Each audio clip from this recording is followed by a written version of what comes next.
A continuación presentamos la Escuela Dominical, esta vez a cargo del hermano Alejandro Holzberg.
Amados hermanos, muy buenos días.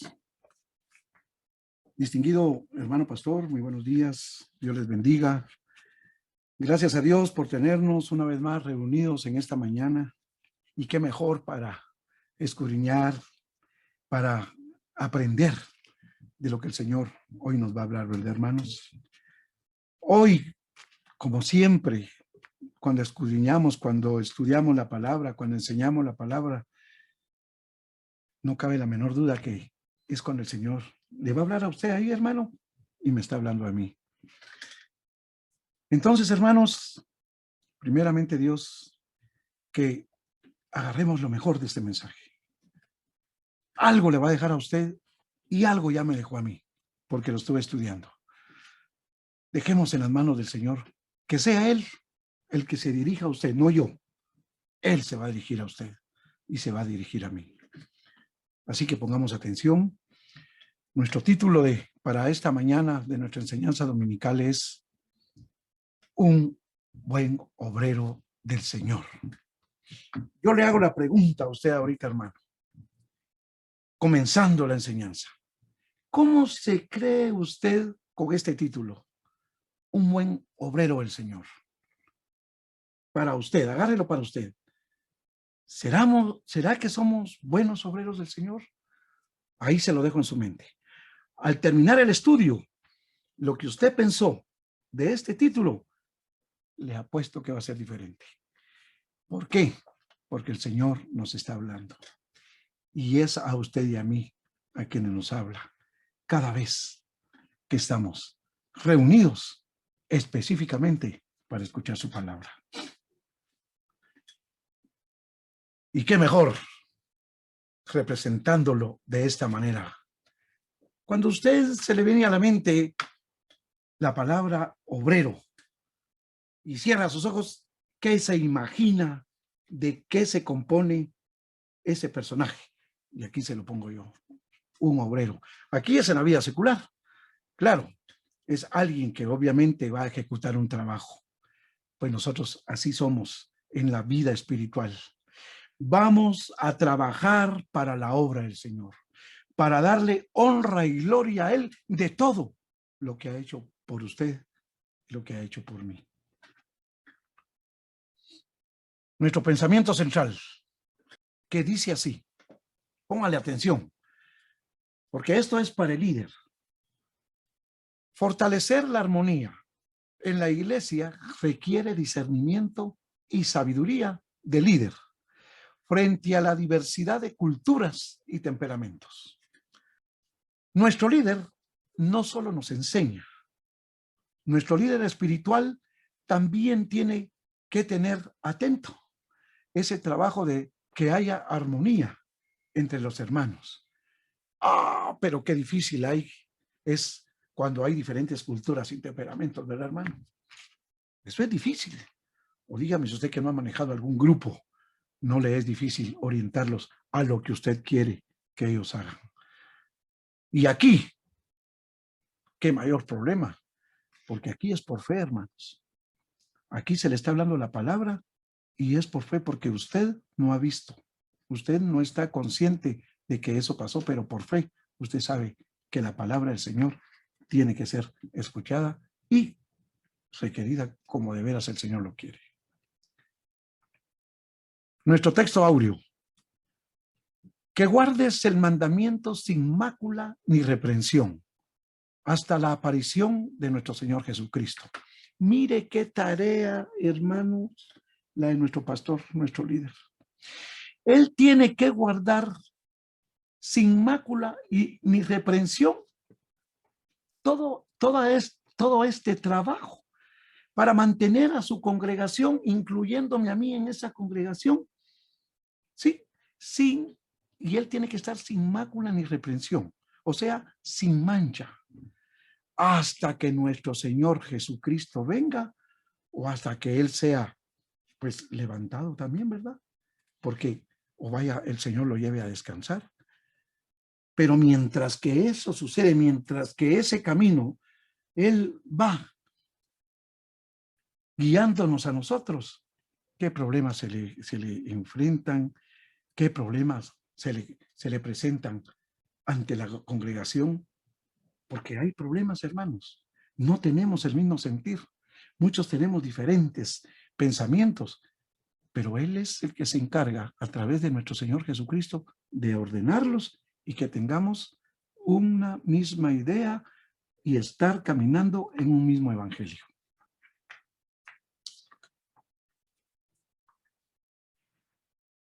Tenemos que recordar lo que nuestro hermano Walter nos habló muy claramente en su estudio, muy bonito el estudio del hermano Walter, hace 8 días, donde hablaba que la iglesia de Éfeso estaba en problemas de apostasía. Ese era el problema principal que había en esa iglesia. Entonces, había ahí una preocupación de Pablo. Por eso es que Pablo mandaba a Timoteo, a este pastor joven, a enfrentar esta situación que se estaba dando en la iglesia de Éfeso. Era duro el trabajo de Timoteo. Y algo más, que era joven. Entonces, Pablo tenía esa preocupación, pero por eso le manda una carta a Timoteo, donde tiene que fijarse en los lineamientos que Pablo le está dando. Y le dice Pablo, retomando estos versículos antes del estudio, por favor, si mi pareja idónea me puede ayudar con primera de Timoteo 4, 12 al 13. Ninguno tenga en poco tu juventud, sino sé ejemplo de los creyentes en palabra, conducta, amor, espíritu, fe y pureza. Entre tanto que voy, ocúpate en la lectura, la exhortación y la enseñanza. ¿Por qué quise poner estos versículos antes de comenzar la enseñanza?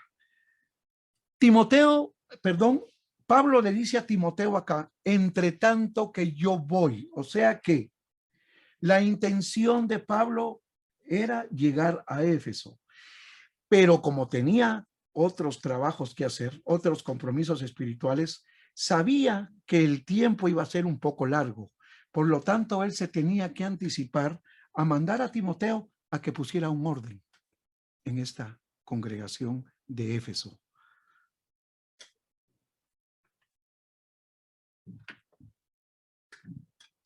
Dentro de la iglesia, el ambiente tenía que ser de armonía y bienestar.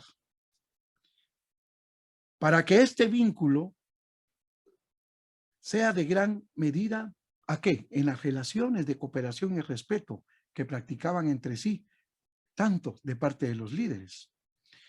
La cortesía cristiana, hermanos, debe estar impregnada de un amor sincero y de una genuina estimación de los demás como superiores a nosotros mismos. Miremos, hermana, qué es lo que nos dice Filipenses 2:3 sobre este tema. Nada hagáis por contienda o por vanagloria, antes bien con humildad, estimando cada uno a los demás como superiores a él mismo. Ok, dada la complejidad de la comunidad de Éfeso y el hecho de un pastor joven, estas instrucciones tenían una importancia especial, hermanos. Es necesario reconocer que la iglesia siempre ha necesitado de formas, métodos y estilos de vida para facilitar su buena marcha y asegurar el libre ejercicio ministerial, pero de algo muy importante en su favor. A efecto, dice, de que se cumpla con su misión. ¿Y cuál es esa misión, hermanos? De ganar almas para Cristo. Esa es la misión suya, esa es la misión mía. Que así como el Señor permitió que otras personas, a quienes les agradezco, me trajeran a esta congregación guiados por nuestro Señor, así nosotros tenemos que seguir con ese trabajo, traer almas para nuestro Señor Jesucristo. Fíjense que la carta a Timoteo contiene una serie de recomendaciones con relación al trabajo entre las personas. Este documento nos parece un buen tratado de relaciones humanas que puede ser adaptado, hermanos, en cualquier iglesia de nuestros días. Los elementos constitutivos, hermanos, de esta carta están presentes en las nuestras, o sea, en nuestras congregaciones. Los elementos que podrían amenazar con disturbios y situaciones de tensión están contemplados en la fórmula que ofrece Pablo a Timoteo. ¿Para un qué? Para un trabajo pastoral de excelencia. Aceptar estas instrucciones y ponerlas en práctica puede determinar la diferencia en el éxito o en el fracaso de un líder cristiano que tiene a cargo un grupo de ovejas a quienes tiene que dirigir.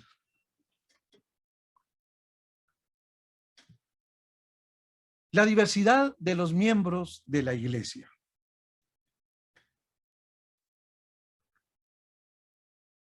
Lo vamos a dividir en dos. La diversidad la vamos a dividir en tres, perdón. Pero aquí vamos a explicar la primera. El trato con las personas mayores.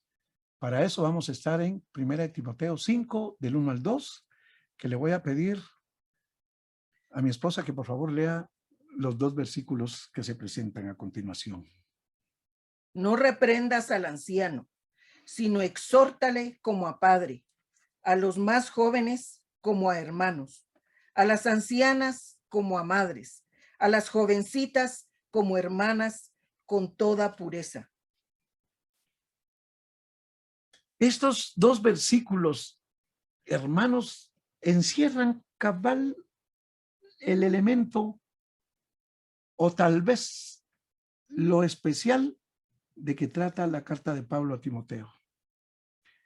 Recordemos de que somos una familia en nuestra congregación.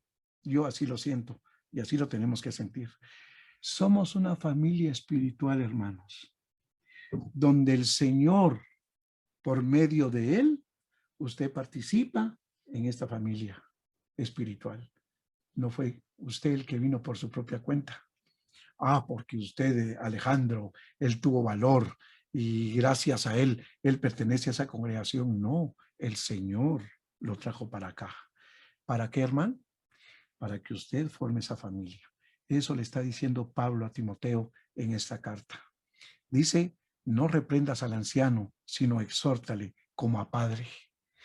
Dice a los más jóvenes como hermanos, a las ancianas como a madres y a las jovencitas como hermanas. ¡Ey! ¡Ojo! Pero tiene que decir Pablo a Timoteo esta palabra que encierra una responsabilidad grande ante estas hermanas jóvenes, con toda pureza. Tenemos que ver Timoteo tenía que ver a su congregación como una familia.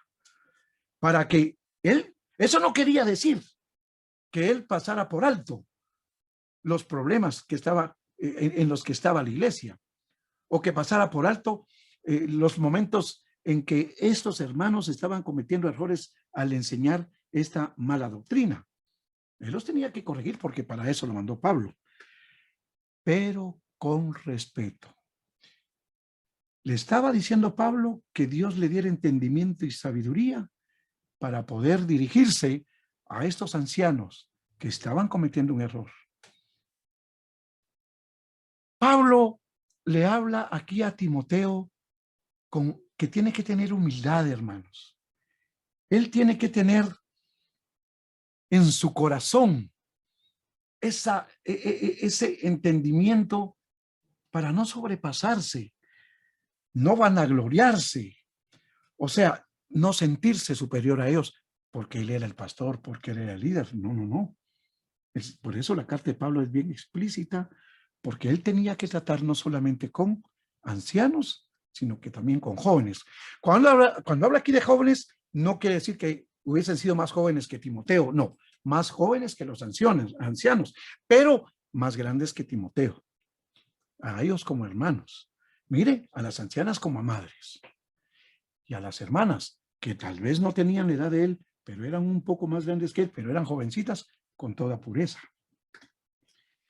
Al estudiar el pasaje, se deduce que no se trata de evadir la disciplina, hermanos, sino de aplicarla con sabiduría, ya que es una función primordial de todo pastor.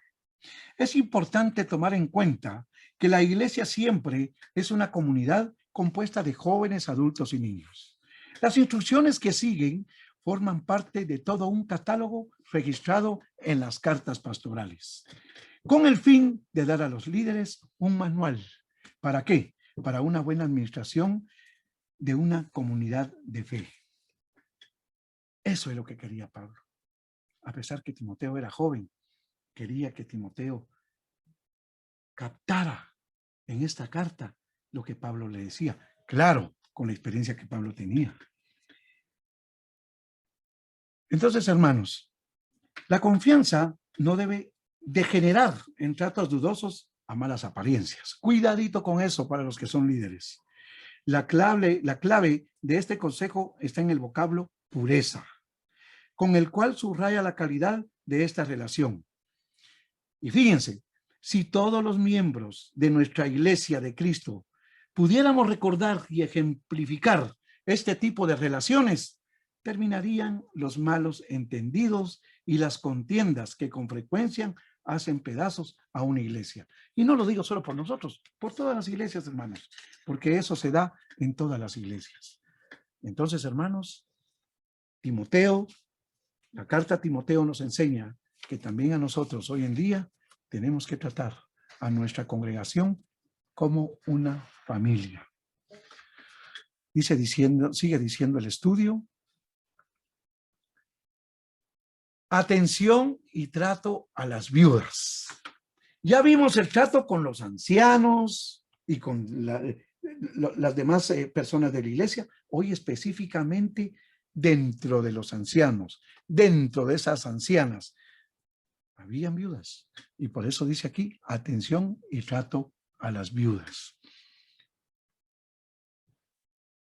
Dice, así lo que me va a ayudar la hermana leyendo estos de una vez 4 versículos. Honra a las viudas que en verdad lo son. Pero si alguna viuda tiene hijos o nietos, aprendan estos primero a ser piadosos para con su propia familia y a recompensar a sus padres, porque esto es lo bueno y agradable delante de Dios. Mas la que en verdad es viuda y ha quedado sola, espera en Dios y es diligente en súplicas y oraciones noche y día. Pero la que se entrega a los placeres viviendo está muerta. Aquí nos damos cuenta que honrar a las viudas se divide en 3 grupos. Tenemos a la viuda que tiene hijos o nietos, pero fíjense lo que dice la palabra.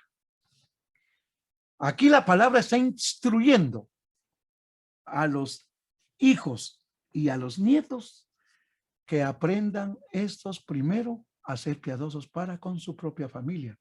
Hay un mandamiento. Y ese mandamiento es el primer mandamiento con promesa. Y dice, honra a padre y a madre. Eso es lo que tienen que aplicar aquí los hijos, quienes su madre quedó viuda, o los nietos, quien su abuela quedó viuda. Pero fíjense que hay muchas veces de que hay viudas que efectivamente dentro de su comunidad, o sea, dentro de su casa, dentro de su familia, claro que hay hijos y nietos. Pero ¿qué pasa con estos hijos y nietos? Son ingratos. ¿Por qué, hermanos? Porque no las atienden, las dejan abandonadas. Y cualquiera puede pensar, pero ella tiene hijos y tiene nietos. Pero la verdadera situación de esta viuda puede ser bien complicada, porque si el Señor dice aquí que tanto los hijos y los nietos aprendan estos primero a ser piadosos, es porque el Señor sabe qué pasa en el corazón de estos cuando ven ya que sus madres tienen dificultades y que hay que atenderlas. Mientras que ellos, despilfarrando el dinero, ¿verdad? Haciendo otras situaciones que a ellos les conviene, pero no se recuerdan de lo que esta madre hizo por ellos cuando estos jóvenes eran niños. A eso se refiere el Señor. Entonces, puede haber ese tipo de viudas. Pero aquí, ¿qué pasa con una viuda que tiene a hijos y a nietos que son responsables? Gracias a Dios, porque entonces ella tiene ese consuelo y no va a tener necesidad de ir a la iglesia que le ayuden, ¿verdad? O como dice este estudio, que también el Estado tiene que velar por ellas. Aquí se perdería porque esta viuda está siendo atendida. Pero aquí habla de la principal. Dice, mas la que en verdad es viuda y ha quedado sola. Ha quedado sola. O sea que no tiene hijos ni nietos. Pero ¿qué pasa? Ella espera en Dios y es diligente en su vida espiritual, en súplicas y oraciones, noche y día. A esta viuda es a la que en verdad hay que ayudar.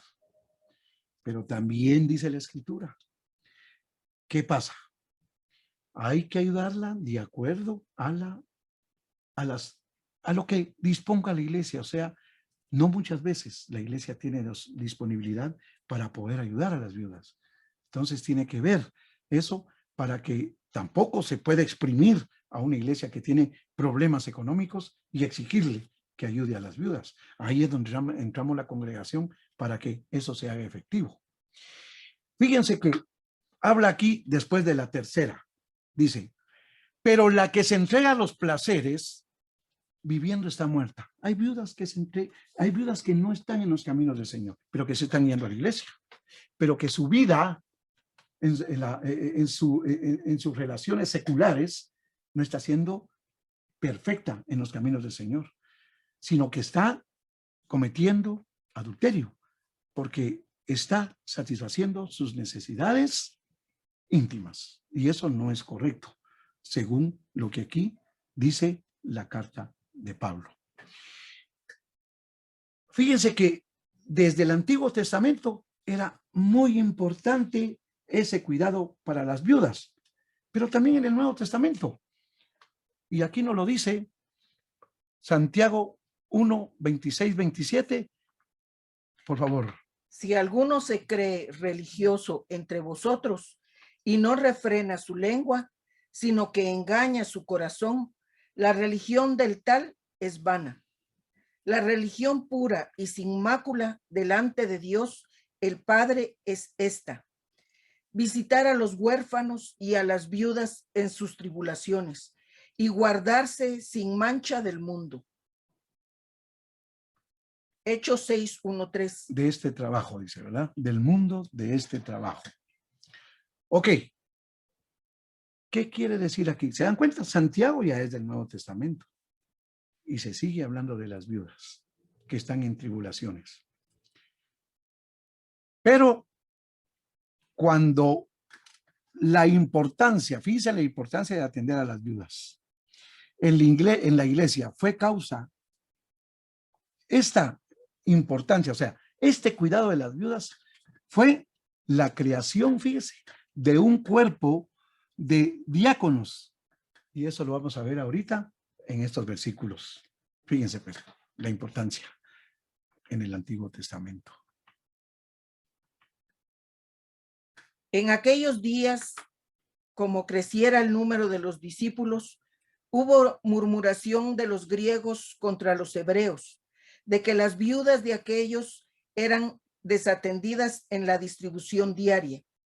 Entonces los 12 convocaron a la multitud de los discípulos y dijeron: no es justo que nosotros dejemos la palabra de Dios para servir a las mesas. Buscad, pues, hermanos, de entre vosotros a 7 varones de buen testimonio, llenos del Espíritu Santo y de sabiduría, a quienes encarguemos de este trabajo. Fíjense, hermanos, algunas veces se escuchará, tal vez, no sé, pero algunas veces de algo sirven las murmuraciones, ¿verdad, hermano? Porque miren lo que dice aquí. En aquellos días, como crecía el número de los discípulos, hubo murmuración de los griegos contra los hebreos. Y esa murmuración era porque los hebreos estaban descuidando a las viudas en su distribución diaria. Pero fíjense, hermanos. Dijeron ellos cuando se dieron cuenta de esta murmuración, rápido se recordaron de lo que el Señor había mandado. Les había demandado a los discípulos. Y dijeron: no es justo que nosotros dejemos la palabra de Dios para servir a las mesas. Y entonces decidieron, juntaron a toda la multitud, que entre vosotros escogieran a 7 varones de buen testimonio. ¿Qué quiere decir eso, hermanos? En nuestra vida diaria, como congregación, nosotros sabemos que nuestro hermano pastor se tiene que dedicar ¿a qué? A la enseñanza. Y ellos tuvieron mucho cuidado aquí, porque dicen: nosotros no dejemos la palabra de Dios para servir a las mesas. ¿Qué tuvieron que hacer ellos? Seguir en la palabra del Señor, pero escoger a 7 varones, pero íntegros, dedicados a los caminos del Señor, consagrados al Señor, para que atendiesen las mesas, pero aquí se refería también, obviamente, a las viudas. Entonces, en nuestro caso muy particular, ¿para qué estamos los diáconos? Precisamente para eso. Nuestro pastor ya tiene su trabajo. Nosotros los diáconos nos corresponde, como escogidos que somos del Señor y que el pastor nos nombró para que hagamos esta tarea, si en nuestro caso se presenta esa situación. Por eso es que la palabra nos habla. Y miren la importancia que tenían las viudas, tanto en el Antiguo como en el Nuevo Testamento. Entonces, tenemos que tener ese cuidado con las viudas y tenemos que darle su lugar. ¿Para qué? Para que ellas obtengan lo que Dios demanda, siempre y cuando nosotros tengamos la disponibilidad de ello. Pero yo pienso que tiempo podemos hacer para poder hacer este trabajo que el Señor demanda. También en Éfeso se produce una situación análoga, con la diferencia de que ahí se hacía necesaria la discreción para evitar que la iglesia fuese gravada innecesariamente por la falta de atención a las viudas. Honrar a las viudas era mucho más que ofrecerles respeto, era proveerles sustento. Era mantenerse de los fondos públicos. Pero si no podían mantenerse los fondos públicos, entonces ahí entraba la iglesia. Pero dice claro, la iglesia tenía la obligación de velar por el bienestar de ellas. Por ello la existencia de Pablo, la que en verdad es viuda y ha quedado sola. Porque también habían situaciones que se confundían y habían viudas que se aprovechaban de lo que se había estipulado con los discípulos. También debía existir ecuanimidad en los casos que hubieran familiares. Claro, se tenía que entender, ¿verdad? Para que entonces no se tergiversara ese trabajo. Indudablemente, esta es una cuestión de responsabilidad. ¿Pero para quiénes? Más para los hijos y más para los nietos. Óigase bien, para el grupo de viudas que viven y que tienen esa posibilidad de tener y que viven entre hijos y nietos. Las responsabilidades de ellos. Ante todo, un pastor que usa sabiduría para aplicar la disciplina en la iglesia necesita el don de discernimiento, no el de suspicacia. ¿Qué es suspicacia? No de duda, ¿verdad? Para determinar las verdaderas necesidades y atenderlas adecuadamente conforme a los recursos de la iglesia. Si no hay recursos, ¿qué puede hacer un pastor, hermanos? La medida para evitar una erogación innecesaria la tenemos en nosotros que ver en el versículo 16, que ya nosotros pues ya lo vimos. En esta enseñanza se está aludiendo siempre a la viuda que permanece fiel al Señor. A esa se refiere. Entonces, hermanos, nosotros Pablo estaba muy interesado en la instrucción que le estaba dando a Timoteo para que él no perdiera esas responsabilidades de este tipo de personas que estaban ya en la iglesia, de estos grupos de personas que eran muy importantes para ellos. Los diversos ministerios en la iglesia. Digno es el obrero de su salario. Para eso vamos a leer en los versículos del 17 al 18. Los ancianos que gobiernan bien sean tenidos por dignos de doble honor, mayormente los que trabajan en predicar y enseñar. Pues la Escritura dice, no pondrás bozal al buey que trilla, y digno es el obrero de su salario. Un tema muy delicado, hermanos, para las iglesias. Es la posición de los ancianos y presbíteros. O sea, aquí no estamos hablando de un anciano normal que por edad es anciano, no. Estamos hablando del líder de la iglesia, de los que enseñan, de los que dedican su tiempo a predicar y a enseñar y que no tienen trabajo, sino que esa es su dedicación. La remuneración de sus obreros no siempre es prioridad en la agenda de las iglesias. Aquí lo es para el apóstol.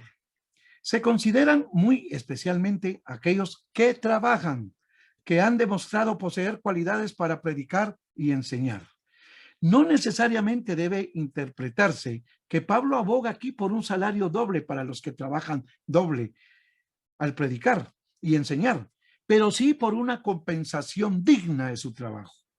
Honra y honorarios aquí van de la mano. La falla que esta ética produce a los obreros hace que los obreros trabajen en tiempos parciales, hermanos. ¿Qué pasa con esto?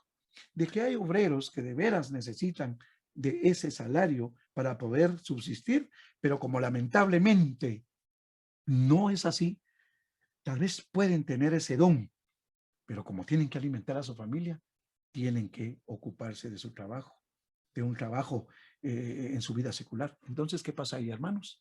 No se le da secuencia a la enseñanza bíblica, no se le da secuencia a orientar bien a las ovejas a las cuales él tiene encargados dentro de su congregación. Y eso se ha visto en muchas iglesias. Por eso, gracias a Dios, que en nuestra congregación tenemos un líder que se dedica directamente a la enseñanza y no tiene otro trabajo. Pero entonces, sigamos aprendiendo la enseñanza para que nosotros también participemos en trabajar juntamente con nuestro líder, haciendo ¿qué? Proveyendo, ¿verdad, hermanos?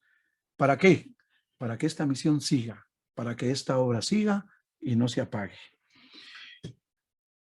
Entonces, hermanos,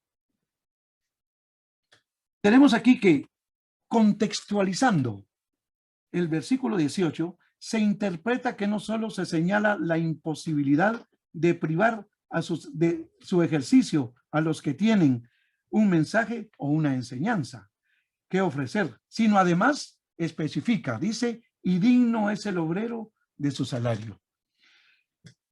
El apóstol ya antes había usado este lenguaje. Miremoslo aquí.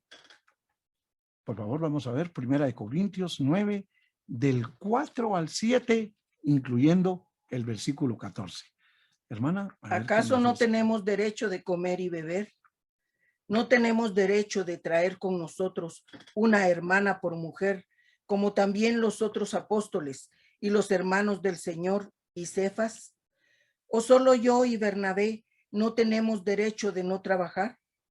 ¿Quién fue jamás soldado a sus propias expensas? ¿Quién planta viña y no come de su fruto? ¿O quién apacienta el rebaño y no toma de la leche del rebaño? Así también ordenó el Señor a los que anuncian el evangelio, que vivan del evangelio. ¿Se dan cuenta, hermanos? Mire lo que Pablo está diciendo aquí en primera a los Corintios. ¿Acaso no tenemos derecho de comer y beber? Dice Pablo. Porque Pablo solo se dedicaba a enseñar. Dice, no tenemos derecho de traer con nosotros una hermana por mujer, como también los otros apóstoles y los hermanos del Señor y Cefas. ¿Qué quiere decir en este versículo? Que ahí también con él participa su familia, hermanos. No es solamente de que el líder, a él solo enfoquemos la necesidad de lo que él tiene de alimentarse, de vestirse, de calzarse, de proveerse de los medios para poder subsistir. No, tiene que tener una familia. Claro, si es casado, pues claro que sí. Tiene que ir acompañado de su familia. Eso es lo que quiere decir aquí. Y lo dice bien claro Pablo. ¿No tenemos derecho a traer con nosotros una hermana por mujer? Claro que tienen el derecho. Por lo tanto, tenemos que pensar que nosotros tenemos que ayudar y proveer. ¿Para qué? Para que nuestro líder y su familia tengan el sustento, debido a que la cabeza de la casa se está dedicando solamente a enseñar la palabra. Porque aquí también nos dice, ¿se recuerdan que Bernabé estaba a la par de Pablo? Y dice, ¿o solo yo y Bernabé no tenemos derecho de no trabajar? ¿Qué quiere decir con eso? Que la familia sí tenía que trabajar, pero ellos no, porque ellos iban a dar la palabra del Señor. No. Si ellos son cabezas de casa, ellas tienen que atender las necesidades como esposas y como hijos a estos varones que se están dedicando a la palabra. ¿Quién fue jamás soldado a sus propias expensas? ¿Será que un soldado sale y no lleva su provisión? Si no lleva provisión, se muere, hermanos. ¿O no? Dice, ¿quién planta viña y no come de su fruto? Si hay hambre, claro que tiene que comer su fruto. Y entonces, ¿por qué está plantando la viña? ¿O quién apacienta el rebaño y no toma de la leche del rebaño? No puedo creer yo que usted tenga necesidad y teniendo su rebaño, no tome de ese rebaño la leche. Así también ordenó el Señor a los que anuncian el evangelio, que vivan del evangelio. Pero yo puse una D ahí, porque aquí viene un contexto. Esta D, cuando yo estaba leyendo este versículo, me mandó al siguiente contexto. Y vamos a leer Mateo 10, del 9 al 10. No os proveáis de oro, ni plata, ni cobre en vuestros cintos, ni de alforja para el camino, ni de 2 túnicas, ni de calzado, ni de bordón, porque el obrero es digno de su alimento. Ok. No os proveáis de oro, ni plata, ni cobre en vuestros cintos. El líder cristiano no tiene que tener en su pensamiento esta prioridad. Porque hacia aquí dice, porque el obrero es digno de su alimento, el Señor se va a encargar de poner en el corazón de cada uno de los hermanos de la congregación, proveer para que nuestro líder no sea digno de su alimento. Eso es lo que quiere decir.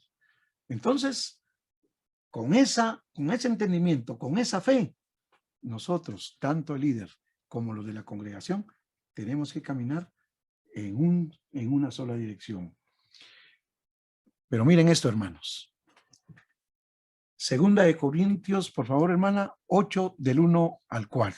¿Qué nos dice Segunda de Corintios 8 del 1 al 4? Asimismo, hermanos, os hacemos saber la gracia de Dios que se ha dado a las iglesias de Macedonia, que en grande prueba de tribulación, la abundancia de su gozo y su profunda pobreza abundaron en riquezas de su generosidad. Pues doy testimonio de que con agrado han dado conforme a sus fuerzas, y aún más allá de sus fuerzas, pidiéndonos con muchos ruegos que les concediésemos el privilegio de participar en este servicio para los santos.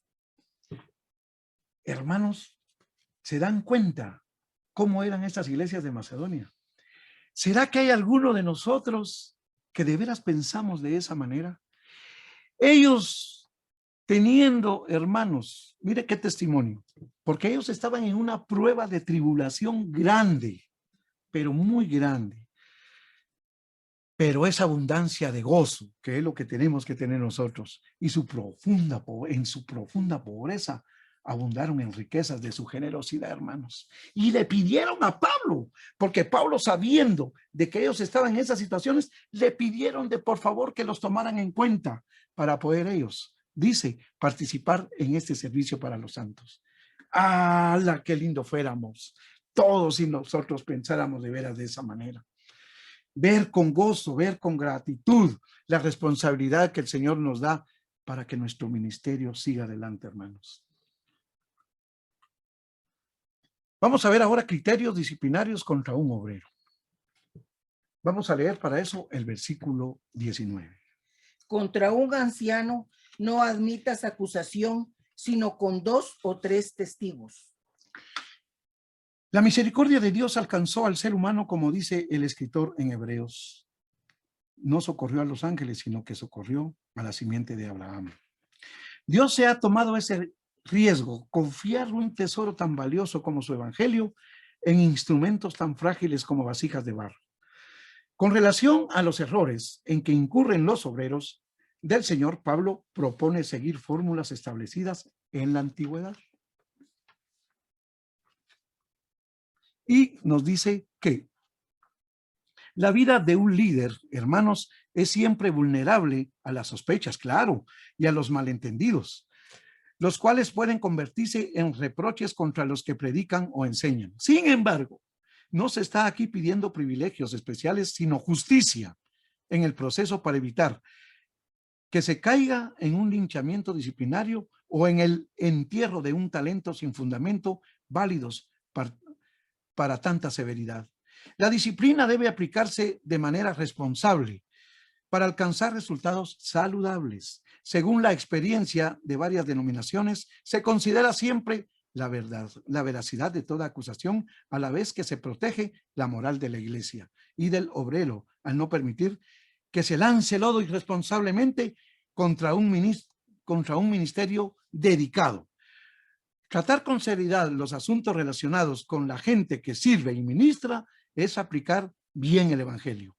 Lo contrario es prestarse a los deseos y caprichos de los carnales. Eso lo podemos ver en 2 Timoteo 4:14.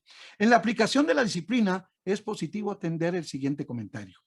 Si hay una acusación, hermanos, y no un rumor flotante, esta no debe ser considerada si no está apoyada por 2 o 3 testigos confiables, y ella debe ser frente a frente y para que tenga credibilidad. Mucho cuidado con eso. Por eso aquí Pablo se refiere, fíjense, él está retrocediendo al Antiguo Testamento, y por eso es que nos habla en este contexto en Deuteronomio 17:6. Por dicho de 2 o de 3 testigos, morirá el que hubiere de morir. No morirá por el dicho de un solo testigo. ¿Se dan cuenta? Desde entonces se aplicaba esta forma de poder hacer llegar cuando se hablaba de un hermano o se le estaba señalando. No tenía que ser solo por uno, por 2 o 3, pero ¿qué? Estas 3 personas tenían que ser fieles a la iglesia, tenían que ser de renombre, no cualquier persona. Cuidado, hermanos, si en nuestra congregación ponemos en mano a un hermano. Si no tenemos elementos, no lo hagamos. Al contrario, tenemos que levantar el ánimo, tenemos que fomentar nosotros nuestro cariño, nuestro amor. Está bien, de líder sí corresponde disciplinarnos, pero él ya lo hará con el amor que tiene hacia nosotros. La imparcialidad como principio. Un método disciplinario. Vamos a leer el versículo 20. A los que persisten en pecar, repréndelos delante de todos, para que los demás también teman. Para aquellos que deliberadamente se entregan a cometer pecado indiscriminadamente, la acción es la reprensión. La reprensión dura ha sido administrada por el mismo Dios en casos de pecados temerarios, como lo fue el caso de Coré y su rebelión. Eso lo vemos en Números 16. O el apedreamiento de Acán por causa del anatema. Esto lo vemos en Josué 7. O el caso de Ananías y Zafira en la iglesia primitiva en Hechos 5, 1, 11. La finalidad de estos juicios es definida por la sentencia. Y vino temor sobre toda la iglesia, dice. Esto concuerda con el propósito de la disciplina aplicada según Pablo delante de todos. Cuidadito, hermanos, cuidaditos con persistir en pecar. Ahora dice, sin prejuicio ni parcialidad. Esto vamos a leer el versículo 21. Te encarezco delante de Dios y del Señor Jesucristo y de sus ángeles escogidos, que guardes estas cosas sin prejuicios, no haciendo nada con parcialidad. Hermanos, la parcialidad y manipulación de un caso disciplinario no es parte de la honradez cristiana. Las componendas para tapar pecados que son una mancha en el liderazgo de la iglesia, ¿verdad, hermanos? Y todo ello por avaricia y orgullo. La verdadera grandeza no es la popularidad del mundo. La verdadera grandeza es la integridad en el servicio al Señor. Es muy fácil dejarse impresionar por las apariencias, contra las cuales nos advierte Santiago 2, del 2 al 4. Nuevamente en el capítulo 6, 13, Pablo le repite a Timoteo su preocupación por un procedimiento libre de prejuicios y le recuerda lo mismo en 2 Timoteo 4, 1 y 2. Este llamado lo hace invocando al Señor Jesucristo como fundamento de la verdad y la justicia. Hermanos, un juicio disciplinario en la iglesia lleva un proceso sereno e invocando la misericordia de Dios. Con esta situación, con este entendimiento, el líder puede entonces dar juicio, pero sin prejuicios ni parcialidades. Qué difícil, ¿verdad, hermanos? Para nuestro miembro Timoteo, para este líder que Pablo había interesado y darle la diligencia de la iglesia de Éfeso. Pero mucho nos deja esta carta, porque no solo fue para Timoteo, sino que fue también para nosotros. Hermanos, estoy muy agradecido por su atención. Espero que nos llevemos no poco, sino que mucho de esta enseñanza, porque yo sí me llevo bastante. Que Dios me los bendiga y hasta la próxima, hermanos. Feliz domingo.